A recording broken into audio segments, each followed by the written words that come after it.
Reading chapter 9 of the book of Matthew. We'll be reading verses 35 to 38. Sama-sama nating basahin ito. Matthew chapter 9 verses 35 to 38. Isang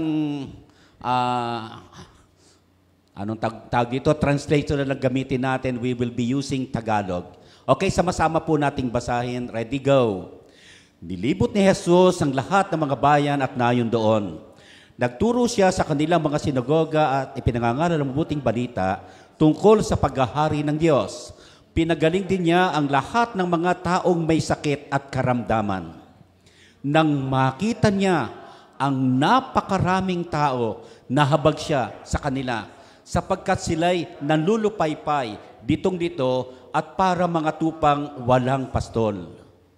Kaya't sinabi niya sa kanyang mga alagad, napakarami ng aanihin, ngunit kakaunti ang mag-aani. Idalangin ninyo sa may-ari ng aanihin na magpadala na mga mag-aani. Tayo po'y tumungo, tayo mananalangin. Maraming salamat po, Panginoon, sa mga talatang aming pag-uusapan. Ang aking panalangin, Panginoon, ay patuloy mong bigyan ng diin sa aming mga puso. Ang iyong desire sa bawat isa sa amin. You want us to become harvesters. Hindi lamang mga planters. Ang gusto mo, Panginoon, ay mag-harvest kami. During this time of pandemic, napakarami na ng taong napapahamak at namatay. At hanggang ngayon, yung iba'y biktima pa rin ng virus na to. Tulungan mong hindi lang namin makita na hanggang habag lang kami, Panginoon, hanggang emosyon lang. Alam namin, Panginoon, na hindi dapat titigil doon lamang ang aming pagkukoncern sa mga tao, kung hindi magkaroon nawa ng kalutasan. At alam namin po, Panginoon, ang iyong pagnanais sa kanila ay magkaroon ng pagkakilala at kaligtasan. Pagpalain mo ang mensahe namin pag-uusapan ngayon. In Jesus' name, Amen. You may be seated. Pag-usapan natin ang mensaheng ito, I entitled this, Christ Calls for More Workers. Ang pagtawag ni Kristo sa mga workers. Hindi siya tumawag dahil sa hindi niya kaya. Ang Panginoon Kristo ay pinakita muna niya yung sample kung paano siya magministeryo. Doon sa unang makikita natin, His ministry to the lost revealed. Paano niya ipinakita yung kanyang ministry? Doon sa 35 ay makikita natin ang word na ganito. Jesus went through all the towns and villages, teaching in their synagogues, preaching the good news of the kingdom, and healing every disease and sickness. Yun po yung ating makikita rito. Ang ganda-ganda ng ating nakikitang ministeryo ng ating Panginoon. Ang gusto niya, ang nakalagay doon ay, He went throughout Galilee, teaching in their synagogue, preaching the good news. Hindi siya nasisiyahan na ang tao ay basta marinig lang yon. Siya mismo ay personal na pumupunta upang ipaalam yung kanyang concern sa mga tao. Look at how Jesus Christ revealed yung kanyang ministry to the lost. Una, He saturated all the towns and villages. Kanyang pinuntahan, yung ginamit dito, Jesus had a widespread ministry geographically, and He didn't stay in a town. Hindi ganon. Ang ginawa ng ating Panginoon Kristo dyan, He went forth with His, sa kanyang team, umikot siya ng umikot sa mga kapatiran, sa mga tao doon sa kanilang paligid, doon sa mga lugar-lugar, sa iba-ibang lugar. At ang nangyari dito, hindi lamang town ang nakalagay doon, pati village Yun ang nakalagay doon. Pati village ang kanyang pinupuntahan. He was very much concerned. Every house, every person. Ang sabi nga doon, every town and village. Wala siyang pinaliligtas. Ang compassion ng ating Panginoon Kristo ay hindi basta gano'n na lamang. Mantakin mo, isa-saturate mo yan kasama yung kanyang mga alagad. Tatandaan ko nung ako'y nasa Muntinlupa Baptist Church pa noon, meron kaming, ang tawag namin doon ay program evangelism.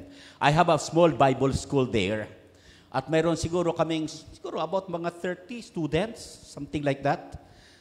Isa sa mga estudyante noon, estudyante ko pa yung misis ko nung araw eh. Na-inlove lang yata, ganon. So, umikot kami sa ibang mga lugar doon sa may Adelina. In matter of 3 months, nakapagtayo kami ng isang church doon. At ngayon, ang nakalagay doon ay, Epistles Christian Church or something like that. So, naitayo iyon. In 3 months, kaya pa na. Pagtutulungan ng church at ng mga estudyante. Kaya pa lang gawin. Ang ginagawa namin, bahay-bahay. Oo. Walang iiwanan doon. Tatanungin kung sila interesado sa mga bagay na spiritual. At pagkatapos na gagawin doon, pagka merong at least mga 5, sinabing willing sila, at least 5 minutes, hihiling sila ng pagkakataon upang i-share yung gospel. Saturation, every person of that village and town, natural na dapat pupuntahan. Ipinakikita na ang Panginoong Kristo ay concerned sa bawat tao. Hindi po totoo na ang Panginoon ay meron siyang itinatapon. Hindi ho totoo yon. Naniniwala tayo na ang gusto ng Panginoon, ang bawat isa ay maligtas. Pangalawa, He strongly demonstrated His ministry of teaching, preaching, and healing. Ano po yung kaibahan ng tatlo? Pinakita niyo yung ministeryo na tatlo ito. Una, teaching involves detailed instruction. Dinidetalyin niya pag sinabing teaching. Whereas ang preaching is more on proclamation, is more on gospel presentation. Ito po ay pangmaramihan, and so on. At pagkatapos, of course, yung sinasabi natin na healing, ang nakalagay po doon ay, we saw that Jesus' healing ministry was a visible sign of the kingdom. Ang sabi po doon, every disease and sickness. Ginawa ho ng Panginoon yan. 3 mahahalagang bagay sa ministeryo ng Panginoon. Teaching, preaching, and healing. Mukhang ngayon yata, teaching, preaching, at yung kahulihan hindi healing eh. Healing. So, ang Biblia ay totoo na nagpapahiwatig sa atin na ang Panginoon Kristo ay concerned. Ang pamamaraan niyang ipinakita ay sa magitan ng teaching. Detalyado, iniisa-isa niya upang yung mga taong hindi makakaintindi ay walang masasabing hindi niya naintindihan. Dinidetalye niya yung bawat turo. Ito na bang mga preaching, ito ay pangmaramihan upang yung mga tao ay mabalita. By the way, ang salitang preaching ay nagpapahiwatig na ang isang tagapagsalita ay tagapagsalita ng hari. Tawag yata dito sa Pilipinas, sa Tagalog ay umalahokan. Yan. Ibinabalita niya yung sinasabi ng datu nung araw, unang king. At ito yung kanyang pabalita, ang tawag doon ay ganon. Preaching. Pinababalita niya na ito yung sinasabi ng king. Tatandaan ko si Jonah, nang pumunta siya sa Nineveh, hindi sinabi ng Diyos na mag-teach ka doon, ang sabi, just to preach. Maikling-maikli lang ang sinabi doon ni Jonah. Ang sabi, magsisi kayo, dahil kung hindi kayo magsisisi, in 30 days, wawasakin ng Diyos ang Nineveh. Maikling-maikli lang. Hindi kailangang napakahaba ng preaching para ang tao ay makaintindi. Pero sa mga nasa loob ng iglesia, ang tawag natin dito ay teaching, hindi na preaching. Kasi laging ang preaching sa Biblia, ito'y laging concerned about, ang tawag natin ay gospel presentation. Now, after na magawa ni Jesus Christ yung 3 bagay na to, He explored every aspect ng buhay ng tao. Yung pangangailangang spiritual, pangangailangang emotional, at pangangailangang material and physical, kanyang pinunan. That's the ministry of the Lord. Ang tawag namin ay holistic ministry. Now let's go to the master's heart for the lost. After sharing with you yung ministry to the lost revealed by the Lord, titingnan naman natin yung the master's heart for the lost. Doon sa verse 36, 36, ang sabi ay ganito, when he saw the crowd, he had compassion on them because they were harassed and helpless like sheep without shepherd. Una nating makikita, he had compassion on them. Yung salitang compassion ay isang napakatinding salita. Ito, by the way, ay maraming mga appearances sa banal na kasulatan, yung salitang compassion. Jesus' compassion for the people is something we see through all the gospel. For example, we read in Matthew chapter 14, verse 14, when Jesus landed and saw the crowd, large crowd, he had compassion on them and he healed their sick. Again, sa Matthew chapter 15, verse 32, Jesus called his disciples to him and said, I have compassion for these people. They have already been with me 3 days and have nothing to eat. I do not want you to send them away hungry, for they may collapse on the way. And then again, do sa chapter 20, verse 34, Jesus had compassion on them and touched their eyes because there were 2 blind men na nakikita doon. At doon sa Matthew chapter 23, verse 37, ang sabi po rito, Jesus cried of compassion and anguish over Jerusalem.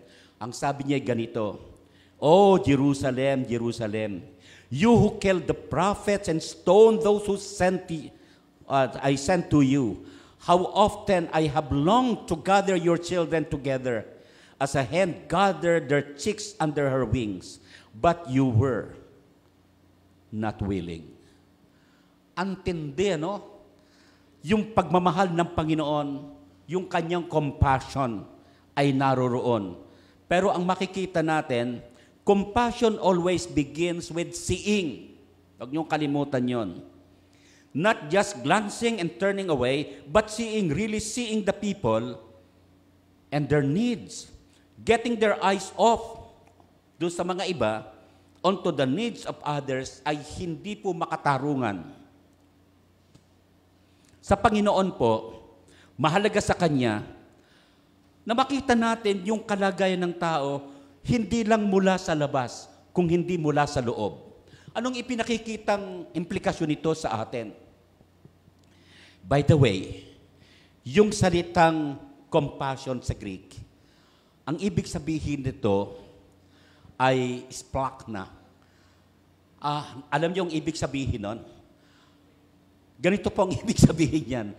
In fact, ang translation niya sa iba ay bowels of mercy. Medyo may kabastusan nga lang sa Tagalog. Tae ng kaawaan. Kasi ang nararamdaman niya, yung nasa loob pala, pag sinabing compassion, ang idea niya diyan ay parang isang tao na pupunta doon sa loob ng CR at yung kanyang concern na lumabas, yung dapat lumabas doon, hindi siya nagkakaroon ng kasiyahan hanggat hindi lumalabas yung dapat lumabas. At pag lumabas na yon, saka natin masasabing, success. Ang ibig sabihin nito, pag ikay may compassion, ikaw yung tao na hindi ka magkakaroon ng kasiyahan at pagsasabi mong success hanggat hindi mo nakikitang yung pangangailangan ng tao is met. Yun ang ibig sabihin ng compassion. Wala Ang salitang compassion ngayon hanggang sa emosyon na lang. Sa Panginoon, hindi. Ipinakita niya kung bakit. He correctly described their situation. Bakit kailangan iyon? Dito po sa Biblia, mayroong 3 descriptions kung bakit ang Panginoon ay nagkaroon ng compassion. Ang sabi dito, Jesus had compassion on them because they were harassed, helpless, and like sheep without shepherd. Number 1, tingnan natin yung salitang harass. Yung salitang harass means bullied or tinatag nating worn down. And the word helpless is a word that means cast down or exhausted, no longer able to fend for yourself.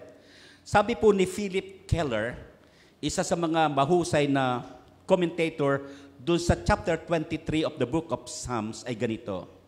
He tells how a shepherd, one of the greatest dangers for the sheep was when the sheep became cast or cast down. This is an English word for a sheep that has turned over on their back and cannot get back again doon sa fold ng mag-iisa. If the shepherd does not find and restore the sheep, especially in a hot or sunny day, the cast sheep can die within a matter of hours. That is how Jesus saw the people. They were harassed and helpless. They were tired and worn out. Kaya pala, gano'n na lang ang concern ni Jesus Christ sa Luke chapter 15, nang sabi, iiwanan ng Panginoon yung 99 at hahanapin niya yung isa. Yung pala, ang isa sa katangian ng sheep, pag yan ay nawala, wala siyang kakayahan na hanapin yung kanyang pinanggalingan. Parang natatandaan ko yung misis ko pagka yung isinama sa loob ng mall at nakaisa, parang mahihirapan niyang malak saan ba yung aming pinanggalingan. Kaya kailangan talaga niyang gabay. Siguro kaya na-find out niya ako kasi alam ko yung mga pupuntahan namin. Ganon din naman, ang Panginoon, hindi pwedeng hindi. Sabi na Panginoon, hinanap niya yung isa doon sa 99, sapagkat wala silang kakayahan. At pag hindi sila natagpuan, malaki ang probabilidad na mapahamak siya. Question. Ilang tao ngayon, ang dahil sa pandemic na to, biktima emotionally, ang dami ho ngayong nagpapakamatay. Nawala ng trabaho, they were emotionally down, they do not know where to go and what to do. Ang tanong ay, hanggang habag na lang ba tayo? Hanggang emosyon na lang ba tayo? Hindi ba tayo gagawa ng paraan? Ipinakita ng Diyos ni Jesus Christ kung ano ang kanilang hitsura. They were cast down like sheep without shepherd. We're all heard the advertisement sasabihin, help, I'm fallen and I can't get up. That's true. Tama yun even spiritually. We are all cast down. We have all fallen into sin and none of us can get back up on our own. We all need the good shepherd to come back and be restored back to him. The good shepherd lays down his life to his sheep or for his sheep. They were helpless. They were hopeless. Buti na lang sa Romans chapter 5 verse 6, it says that, you see, just as the right time when we are all helpless or hopeless or powerless, Christ died for the ungodly. Because according to Romans chapter 5 verse 8, but God shows His love for us in that while we were yet sinners, Christ died for us. Nakalagay po dun sa Isaiah chapter 40 verse 11, He tends His flock like a shepherd. He gathers the lamb in His arms. And carries them close to His heart. He gently leads those who have young. And of course, makikita natin sa chapter 23 of the book of Psalms, the Lord is my shepherd, I shall not want. He makes me to lie down in green pastures. He leads me beside the still waters. He restores my soul. And when you feel like the crowd in Matthew chapter 9, harassed, helpless, tired, and worn out, maybe from your life, nahihirapan kayo sa journey sa buhay. Ang sabi ng Panginoon, come to me, all you that are labor and are heavy laden. I will give you rest. Tanong ko can you join with Jesus Christ? Looking for the helpless, for the hopeless, and for those who are cast down. Hindi ba tayo pwedeng mahabag? Hindi ba natin pwedeng makita yung mga nangangailangan na yon? Sa bahay na lamang natin pwedeng mayroon tayong kasama. Mga kaibigan natin, mga katrabaho natin. Well, alam ko, marami sa kanila ay mga pilosopo at talagang pagkaminsan maiinis ka. Pero huwag nating kalimutan, nang hindi ka pa nakakikilala sa Panginoon, may nagtiyaga sa'yo. Bakit hindi mo kayang pagtiyagaan? Ako, honestly, nalulungkot ako sa mga anak na pinagtiyagaan nung sila'y bata pa, pero pag malalaki na, hindi na nila kayang pagmalasakit yan yung magulang na nagmalasakit sa kanila nung sila'y bata pa. Bawat iyak, bawat daing ng bata nung siya'y bata pa, ang nanay at ang tatay, mayroon silang time upang puntahan doon. Pagkamisan pa nga, hindi sila nakakatulog dahil sa iyak ng iyak yan. Ang nakalulungkot, pag sila'y may edad na, yung mga matatandang nag-alaga sa kanila at yung mga tatay, makikitang sila ay busy, wala nang time doon sa mga nagmalasakit sa kanila. Bakit ganon? Siguro bigyan natin ng pansin. Bakit kung kailan nung tayo mahihina pa? Well, talagang totoo, tungkulin ng magulang yon. Pero di ba sinabi rin ng Biblia na pag malasakitan ng mga anak ang magulang? Ganon din naman ibalik natin. Tandaan natin, hindi ka naging mature sa pananampalataya kung walang nagtiis at nagmalasakit sa'yo. Maghanap tayo ng mga taong helpless, hopeless, and they're cast down. Many people are about to commit suicide. We are needed by them. Pangtatlo, the ministerial instruction to pray for the lost. Doon sa 37 and 38, makikita natin na sinabi ng Panginoon, the harvest is plentiful, but the laborers are few. Ask the Lord of the harvest, therefore, to send out workers into his harvest field. Sinabi niya sa kanyang mga alagad, napakarami ng anihin, ngunit kakaunti ang mag-aani. Ang nakalagay sa 38, idalangin niyo sa may-ari ng anihin na magpadala siya na mag-aani. Alam niyo, ang napuna ko, nung kanyang sabihin, manalangin kayo, hindi basta ang nangyari. Kung inyong titingnan sa chapter 10, kung sino yung kanyang pinapanalangin, yun din ang kanyang isinend. Siguraduhin nyo, if you're willing to pray, you're also willing to be sent out. Witness the great opportunity and need. Ang sabi diyan, the harvest is plentiful, but the laborers are few.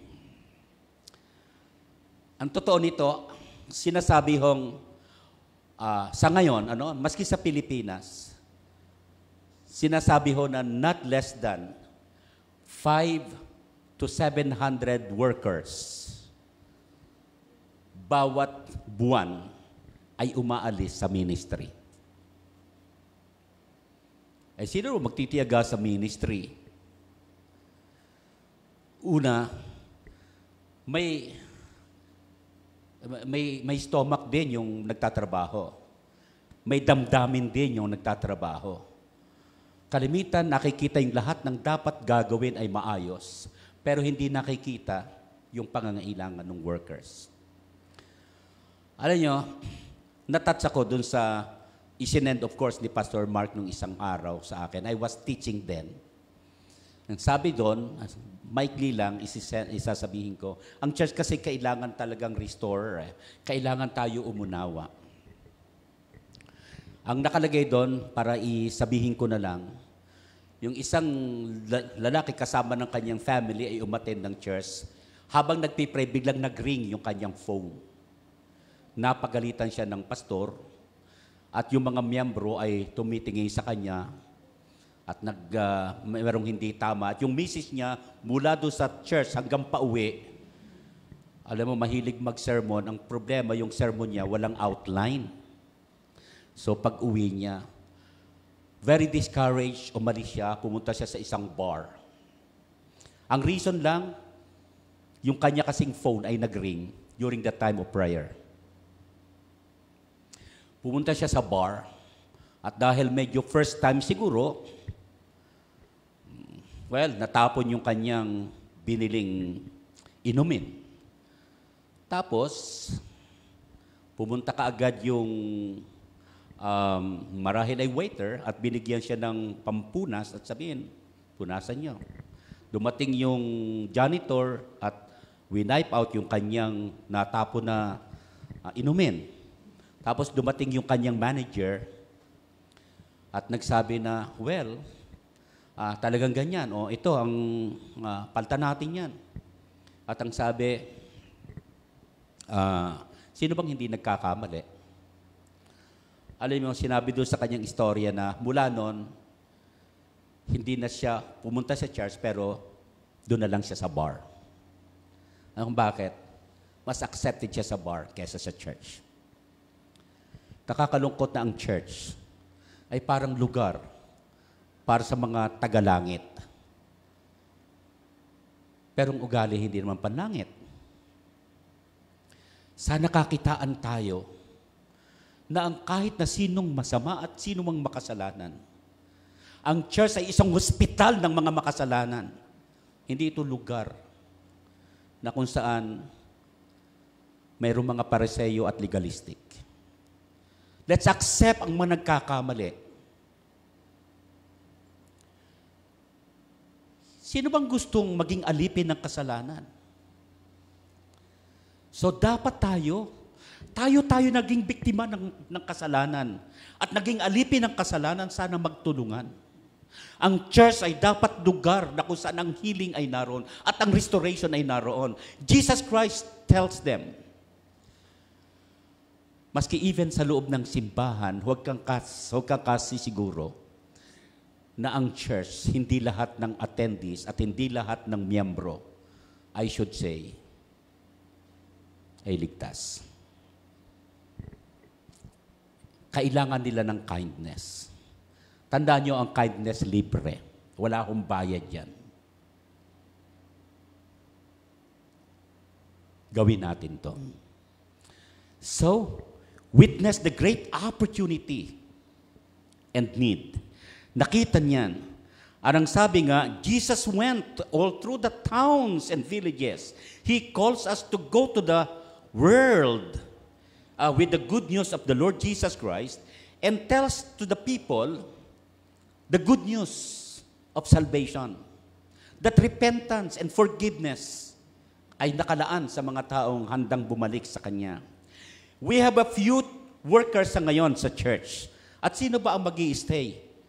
Kung kaunting pagkakamali, ay lagi na lang ang nakikita yung pagkukulang. The harvest actually is plentiful, but the laborers are few.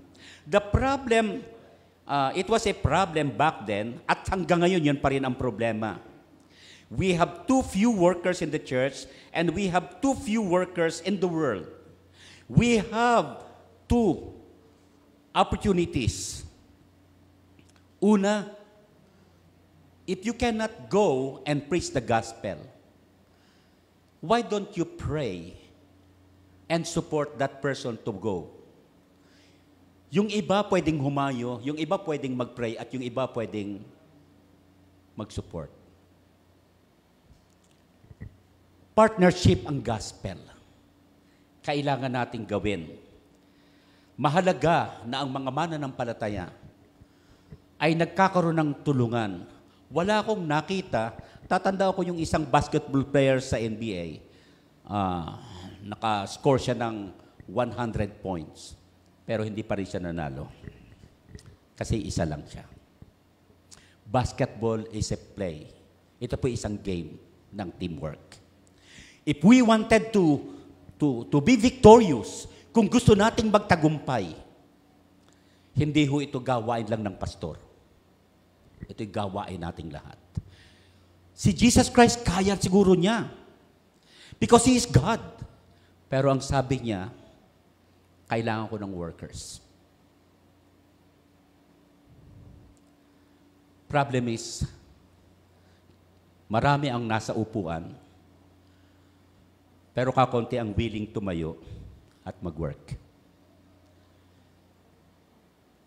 Second, willingness to work for the Lord. Sabi po sa verse 38, ask the Lord of the harvest, therefore to send laborers or workers into His field. Yung pong opportunity after na makita natin at masaksihan natin, yung great opportunity to pray. Pero hindi po doon natatapos eh. There is no successful mission without prayer. What do we pray for sa gawain ng Panginoon? Ang sabi ng Biblia, for God to send out workers into His field. Just as harvesting a physical crop is hard work, gospel ministry is also hard work. Hindi madali. Hindi madali ang pumunta sa bahay-bahay at sasabihan, kailangan nyo ang Panginoon. At pagkaminsan susuplahin ka. Pagkaminsan nga na, ipahahabol pa kami sa aso eh. Oo. Natatandaan ko yon. Ilang beses kami nakaranas nun. Pero alam nyo, hindi tayo dapat sumuko sapagkat great is the harvest. Pero huwag nating kalimutan, great also is the reward. Ang Panginoon naghahamon sa iyo at saka sa akin. Ang totoo nito, wala ni isang naging Kristiyano rito nang hindi kayo pinagtiyagaan ng taong naglingkod sa inyo. Mawawala na lang siguro yung mga taong naglingkod sa atin. Pero nawa, kahit isang tao lang, bago man lang in our lifetime, ay makadala tayo ng tao sa Panginoon. Sinasabing Christianity is only a generation away from extinction. Yung iyong generation, pag wala kang nasiran, tapos na yung generasyon mo doon. There are about 8 billion people in the world. And we are one of the most privileged persons in the world. Let us pray.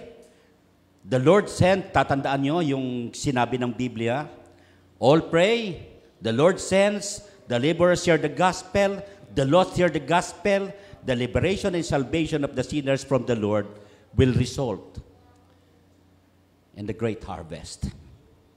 Every step is important.